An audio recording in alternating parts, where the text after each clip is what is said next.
ইতিমধ্যে আপোনালোক সকলোৱে গম পাইছে যে কুকতলিত নতুনকৈ স্থাপন কৰা যি লাহৰীঘাট চৰকাৰী আদৰ্শ মহাবিদ্যালয়, এই মহাবিদ্যালয়ত কিছুদিন পাছতে এডমিশ্যন প্ৰক্ৰিয়া আৰম্ভ হ'বলৈ গৈ আছে। আৰু এই এডমিশ্যন প্ৰক্ৰিয়াটো কেনেধৰণে আৰম্ভ হ'ব আৰু কি কি নথিপত্ৰৰ প্ৰয়োজন হ'ব সেই বিষয়ে জানিবলৈ আজি আমি উপস্থিত হৈছোঁ মৰিগাঁও মহাবিদ্যালয়ৰ প্ৰধান অধ্যক্ষ মহোদয়ৰ কাৰ্যালয়ৰ সন্মুখত।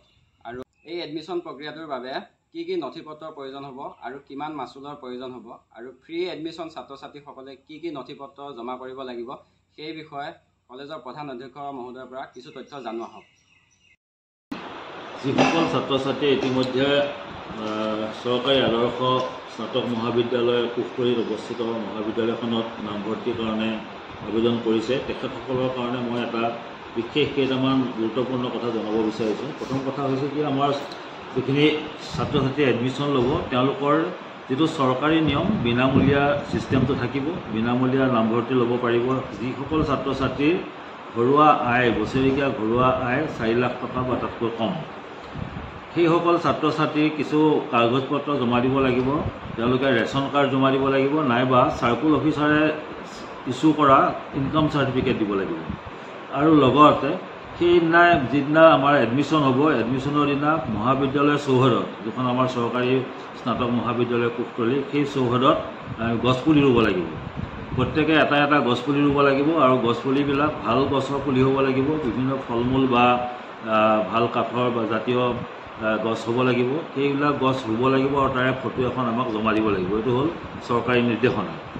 তেওঁলোকৰ কাৰণে আমি দুটা দিন ঠিক কৰিছোঁ। প্ৰথম 4 জুনৰ দিনা তেওঁলোকৰ প্ৰথম এডমিশ্যনৰ প্ৰক্ৰিয়া আৰম্ভ হ'ব। আমি 11:30 পজিটিভলি 11:30 আমি মহাবিদ্যালয় চৌহদত আমি এডমিশ্যনৰ কাম আৰম্ভ কৰিম। গতিকে ছাত্ৰ ছাত্ৰীসকলে যাতে তাৰ আগতে গৈ আসন গ্ৰহণ কৰে। আৰু যিসকল ছাত্ৰ ছাত্ৰী ৱেইটিং লিষ্টত থাকিব, আমি সেইদিনাখনেই, কোনোবা যদি এবচেণ্ট থাকে আমি কিন্তু পিছলৈ ৰৈ নাথাকিম, আমি পিছৰ ছাত্ৰ ছাত্ৰীসকলক এডমিশ্যন দি দিম। আৰু ইতিমধ্যে আমাৰ 100ৰ প্ৰায় ওচৰা ওচৰি ছাত্ৰ ছাত্ৰীয়ে ইতিমধ্যে নামভৰ্তিৰ কাৰণে আবেদন জনাইছে।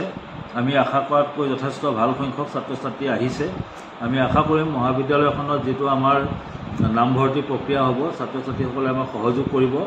মই আকৌ এবাৰ কৈছোঁ, প্ৰথম নামভৰ্তিৰ তাৰিখ হ'বগৈ আমাৰ 4 জুন, আৰু তাৰ পাছত দ্বিতীয় এখন মেৰিট লিষ্ট ওলাব। প্ৰথম মেৰিট লিষ্ট আমি পাব্লিক কৰিম 2 জুনৰ দিনা। 2 জুনৰ দিনা আমি প্ৰথম মেৰিট লিষ্ট প্ৰকাশ কৰিম আৰু সেই মেৰিট লিষ্টখন আমি মহাবিদ্যালয়ৰ চৌহদতে আমি তাতে আঁৰি দিম। ছাত্ৰ ছাত্ৰীসকলে নিজৰ নিজৰ নামবিলাক তেওঁলোকে ছিট পাইছেনে নাই এইটো চাব পাৰিব। 2 তাৰিখে চোৱাৰ পিছত তেওঁলোকে 4 তাৰিখে মহাবিদ্যালয়লৈ আহি তেওঁলোকে এডমিশ্যন ল'ব লাগিব। আৰু মহাবিদ্যালয়লৈ যেতিয়া এডমিশ্যন ল'বৰ কাৰণে আহিব, তেওঁলোকে অৰিজিনেল যিবিলাক pass certificate, marksheet, original copy লগত লৈ আহিব লাগিব। আৰু